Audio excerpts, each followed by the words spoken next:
Hi, I'm Kerry Lord from TOFT.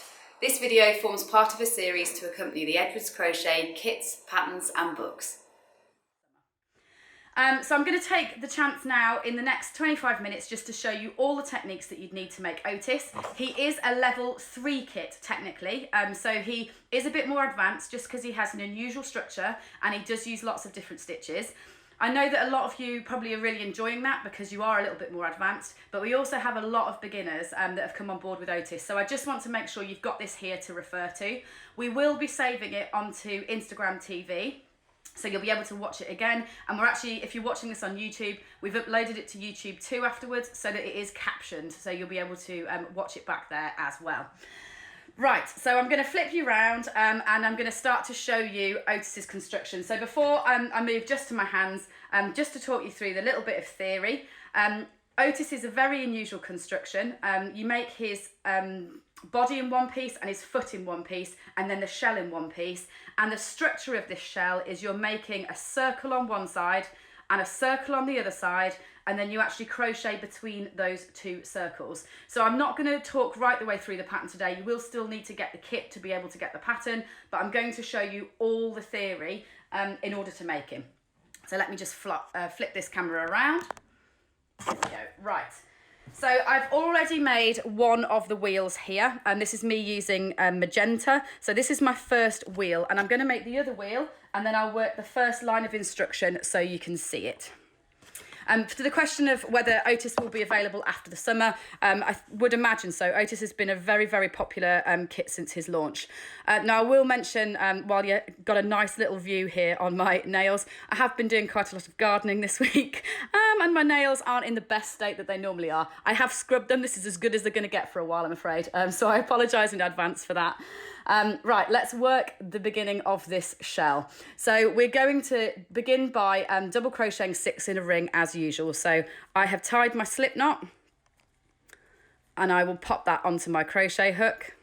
And I'm working in the TOFT magenta here in the double knit weight, which is what's included in your kit, but you have got full choice of colour when you order the kit. So I'm going to chain 2 and then double crochet 6 stitches into my original chain. So there we go. The double crochet, so 1, 2, 3, 4, 5 and 6. And for those that haven't watched the lives before, I apologise if I look slightly awkward. I have got my hands out at a slightly odd angle to record it, so it's nice and easy for you because you'll be working at the same angle as me. So I've got my 6 in a ring, and then I'm going to do my normal standard increase. So I'm going to double crochet 2 into each one of those 6 to get myself up to 12. So in beneath the whole stitch, both sides of the V. So I'm going to do 1 and 2, then on to the next one, 3 and 4, onto the next one, 5 and 6, 7, 8, 9 and 10, and then 11 and 12. So now I'm going to do something that I don't think I've ever done in an Ed's Animals pattern before, and that's because we're not going to be doing a spiral. We're actually going to be making a flat circle this time, which is very, very different to normal techniques. So what I'm going to do next is I'm actually going to chain 2 stitches. So from where I am now on this circle, I'm going to do 1 and 2. So chain 2 stitches, and then I'm going to do a treble. So for those of you that made lots of Ed's Animals patterns before, normally I'm just working in the double crochet stitch. I'm going to be trebling 2 all the way around here in order to get to my number of 24 stitches. So I'm going to treble, so yarn over and in and through. So I'm going to treble 2 into all of these stitches all the way around my circle. So for those that are saying that it's quite hard to see, I wanted to actually show you it in the scale that you're working for once, because normally I would obviously be working in the chunky yarn when I do the demos. This is me working in the double knit, which is what is included in the kit. Now, if you would, I can cover the stitches in a chunky if you want to see them, or there are other videos available where I am doing these stitches in a chunky, just not specific to Otis. I've not seen anybody make Otis in Aran and Chunky yet, on that note, so if anybody out there is tempted to, I would love to see him made in a different weight of yarn. if I get some time this weekend, he'll definitely be going on my my hook. But I think a lot of you, what we've enjoyed about this pattern is it is quite quick, that I think that's why we've all made so many. And to the person that's asked about the competition, you can absolutely use Aaron and Chunky. The thing about the summer competition is it's supposed to be fun. I would like to remind everybody, please just have fun with it. It's supposed to be something that we all share in together. We all enjoy the slight challenge of taking pictures, and we all enjoy seeing each other's pictures. So don't worry too much about the rules. It really is supposed to be about having fun. So as I get back towards the end here, I'm then going to be slip stitching into the top of my first chain to make sure that I've got 24 stitches. There we go. So right the way back. And then I'm going to count to 24 just to make sure I'm right, because obviously I've been talking there and I've not been using a stitch marker, a little bit naughty. So 1, 2, 3, 4, 5, 6, 7, 8, 9, 10, 11, 12, 13, 14, 15, 16, 17, 18, 19, 20, 21, 22. So I've got one more to go. Hang on a second. And then I'm going to join that in to a circle with a slip stitch. So in through my stitch, and that way I've got a solid circle rather than it being a spiral. So I've got two sides of a circle, and you see on these here, you've got your right side, which is that side there where you can see your stitches and see where we started. And that messier side where you should have your end, that is the wrong side. So the important bit when you're doing this bit is to make sure that the two right sides are outward facing. So make sure that your two spirals are facing each other, your two circles are facing each other like that, with your right sides facing outwards. And what you're going to do with this one that you've just finished doing your circle on is you're going to chain 8. So 1, 2, 3, 4, 5, 6, 7, 8, like that. And then you're going to get your other circle like this one, and you're going to pop that in the top of your last one on that spiral, again making sure that your two right sides are facing outwards, and then slip stitch that into position. So yarn over and through that one, and then through that one. Now this bit, as a word of warning, this is where a lot of it has gone quite wrong for our team. It's very, very easy to twist one of these the other way around. It will just mean that you've got a perfect side of your snail shell and a side that's not so perfect if that does happen. But just be careful when you're doing this to make sure that your two right sides stay outwards. So what you're going to do next is you've got a chain that then is joining your two circles together, and we're going to double crochet back across this chain here and onto the other side. So again, I apologize if I'm slightly clumsy in doing this. I am stretched out. So when you're working that chain, put your hook into the middle of the chain, right into the middle of the stitches, and double crochet back across that chain, like that. And then what you're going to do when you get to the other side is you're actually going to slip stitch into your circle. So you're taking away stitches on that circle between each circles every time as you work the shell. So sorry, 1 second, I'm finding that hard to find. There we go. And when you hit here, ignore the number of stitches that I've actually got, because as I talk, it's a bit harder for me to count and talk at the same time. But when you get to here, so when you get back over to this circle, put your hook into the next stitch along and slip stitch that into position. And then what you need to do then is turn that around and you go back along those stitches. So you've got your two circles like that, and what you're doing is you're crocheting between the two circles, backwards and forwards like that in rows, slip stitching in when you get back.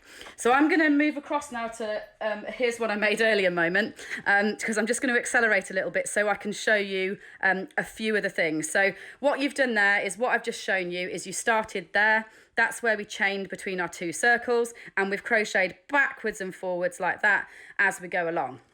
So what I need to show you next is a few of the things that you'll need. So the first thing, you're going to need a few other stitches. So I'm just going to slip stitch in here. So I've got rid of that. And you're going to need to learn, in addition to your double crochet and your treble that we've already done, you're going to need your half treble too. So this here is your stitches as we go back. And the other thing I just want to show you is a little bit of a chat about front loop and back loop. So on Otis's shell, do you see here, where you've got these ridges. I wanted him to have a texture rather than not have a texture. It also makes it very easy that if you are going to introduce different colours, as a lot of you have done, putting stripes in, it makes it really easy for you to have a segment to stripe in a different colour. So that's using front loop and back loop.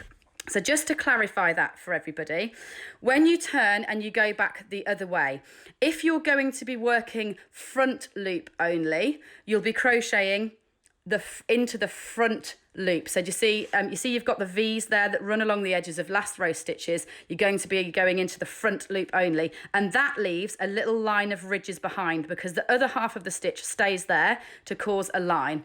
If you're working into back loop only, what you're going to be doing is crocheting into the middle of the V with your hook, and so that leaves this ridge on the front. It doesn't matter to the shape. So if you're sitting there and you're finding that front loop and back loop very, very confusing, don't worry about that. It doesn't really change the shape. It won't make any difference to the way that Otis looks, other than the fact that he won't have these ridges that sit on the outside of his shell. So don't panic too much if you're finding front loop and back loop a little bit of a fiddle. It does slow you down. Now, in terms of these different stitches, so as we go back across, we're going to be doing a double crochet stitch, and I'll do front loop only. So we go in and through. So that's double crocheting into the front loop only. Then we're on a half treble. So we go over the top on a half treble. So we've yarned over first. We go in the stitch and through to the point where you've got 3 loops on your hook, and then go through all 3 in one motion. So that is a half treble. And then a treble, as we did in our original ring. So you should be familiar with the treble. You go yarn over first, in through the stitch, and through to the point where you've got 3 loops, but this time take 2 off first, and then yarn over again and take the last 2 off. So that is your double crochet, your half treble and your treble, and you're using those as you go backwards and forwards, again to help create that lovely shape that flares out from the 2 central circles. Right, moving on to the next thing, let me just go through my pattern to make sure I've covered it. So back loop and front loop covered. We've done all the stitches, so your double crochet, your half treble and your treble. So what I'm going to show you now is a bit of a clarification of when you hit this later stage. So firstly comes an admission that I will absolutely put our hands up here from TOFT. On row, when you hit 16 stitches, so basically once you get to row 13 within your pattern, you're actually remaining on 16 stitches until you get to row 34. So you're staying on 16 backwards and forwards through a whole massive middle segment of this shell.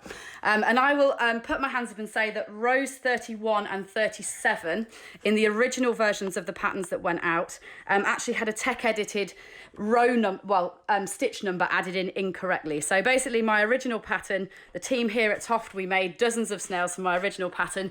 It then went for external tech editing and some numbers sneaked in.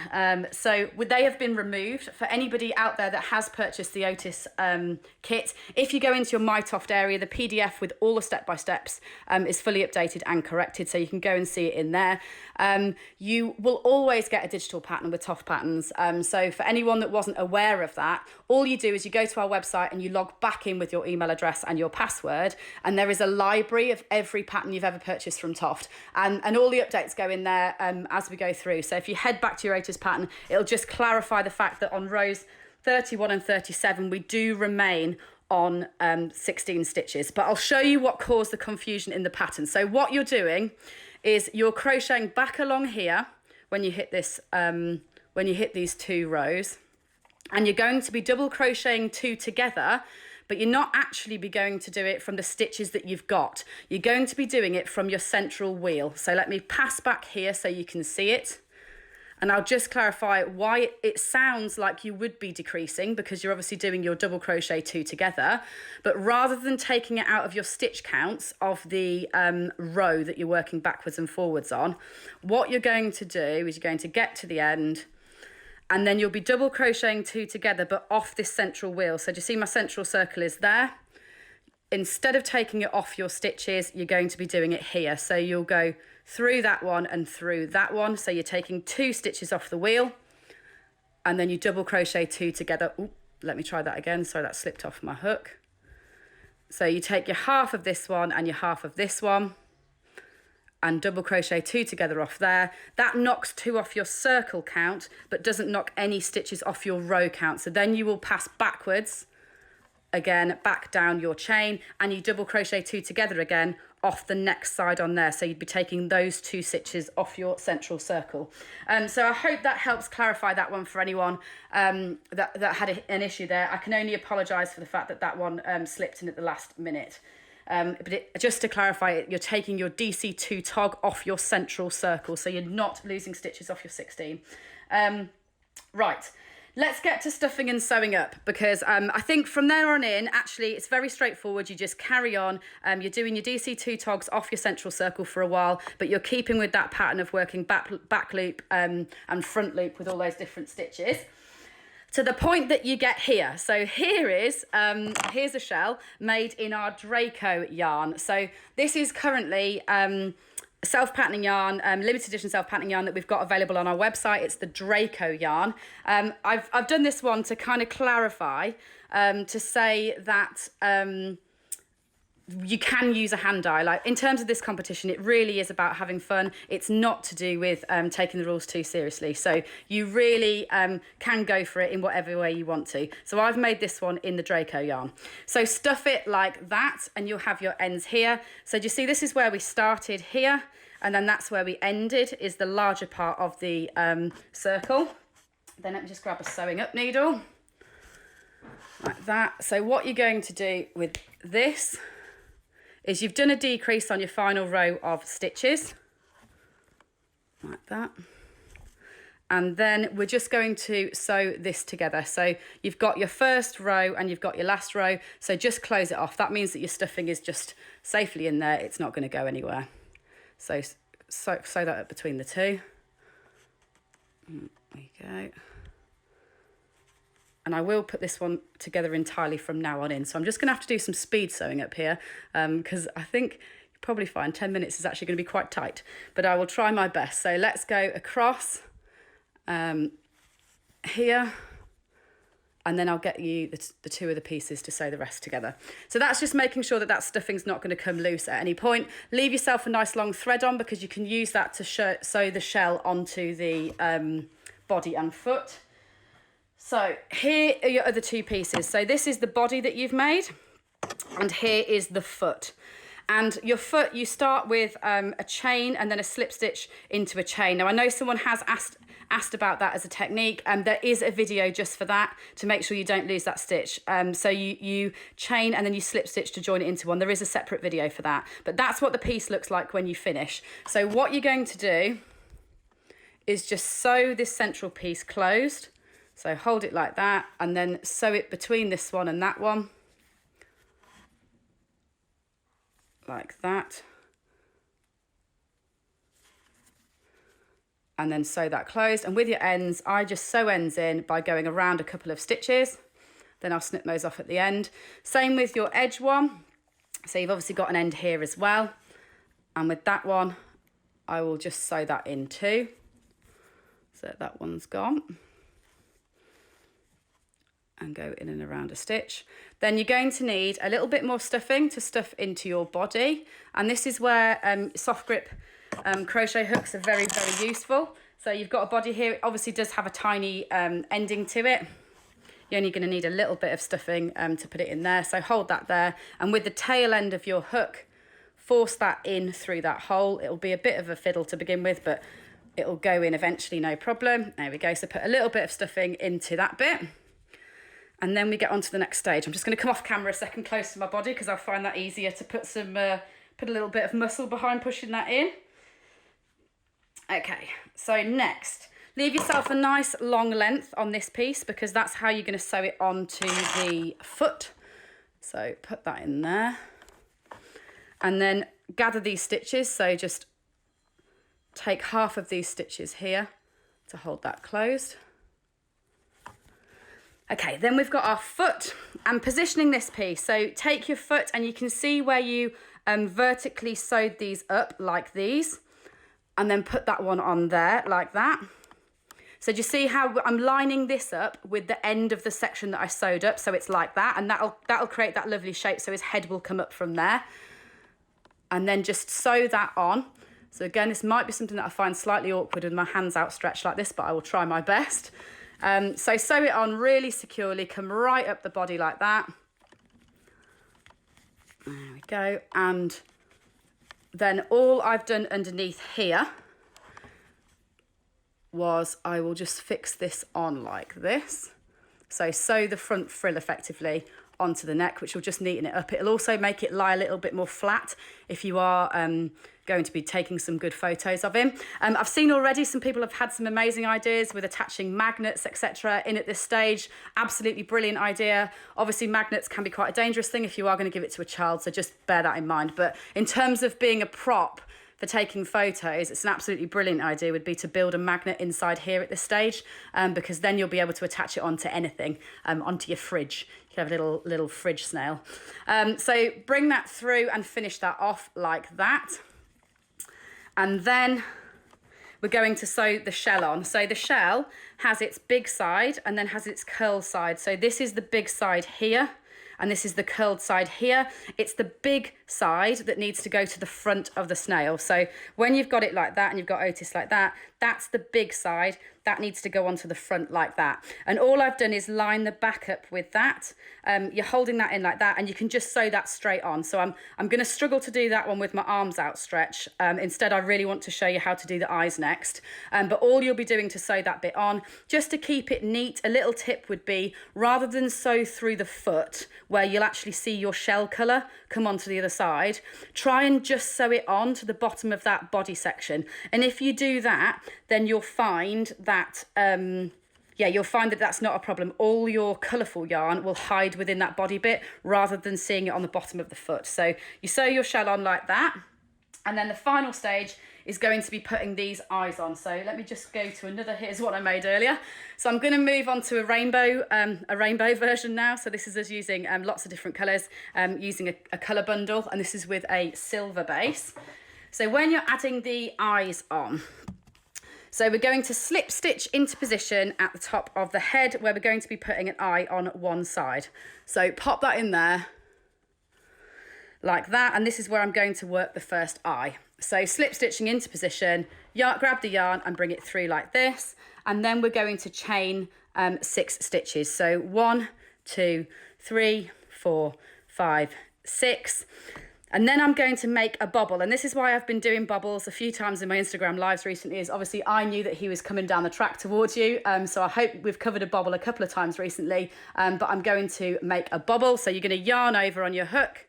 You're going to go in the next chain along, yarn over and bring it through to this stage. Then we're going to go in again and do the same thing. And then we're going to go in a third time. And what it does is it packs lots of stitches into one of those chain stitches, which will just create a lovely little bobble at the end. Then you're going to slip stitch back down your chain. So move back down your chain, putting your hook into the middle of the next stitch along like that. So you travel back down your chain. Then we're going to move across the surface of the fabric. So we're going to slip stitch a traverse 4 across here. So we're going to, basically we're using this to move across. You could make them separately if you wanted to, but I don't really want to sew in. Sewing in 2 ends is better than sewing in 4 ends in my mind. So I get to this stage and I'm going to slip stitch across that one, then go into your next stitch along. So that's 2, then onto the next one is 3, and then the next one is 4, and that's about the right positioning to get them the right distance apart. Then you're back on again, so 1, 2, 3, 4, 5, 6, exactly as you did before. So make your bobble like that. So 1, make your bobble, and then slip stitch back down that chain towards your head. There you go. Sorry, I made that look a bit awkward there. There we go. Slip stitch back down. I'm just racing because I'm conscious I've got 3 minutes left and I've got to put the black bits on yet so you can see that bit. So we're back down that chain towards the bottom like that. Now I've seen a lot of people use beads for the eyes. That looks really good too. I'm going to sew them on with black thread so that you can see.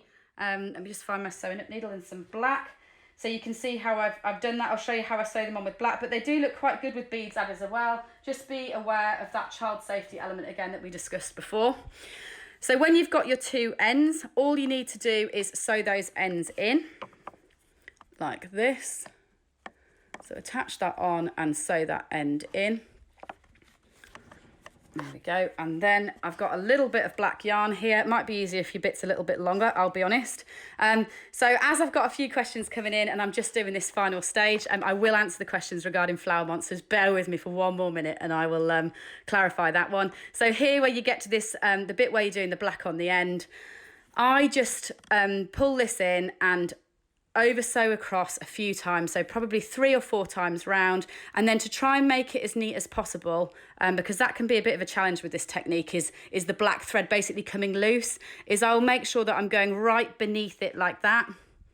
So pull right in like that and do that a few times. So I've basically gone over a couple of times, but now I'm going round those threads just to secure that end in as much as possible. Then I'll bring it back through the whole thing before I snip it off. And I tend to find that way my black end will hold in place rather than unraveling. So once you've got it like that, then I just snip that black end off and that gives him his eyes.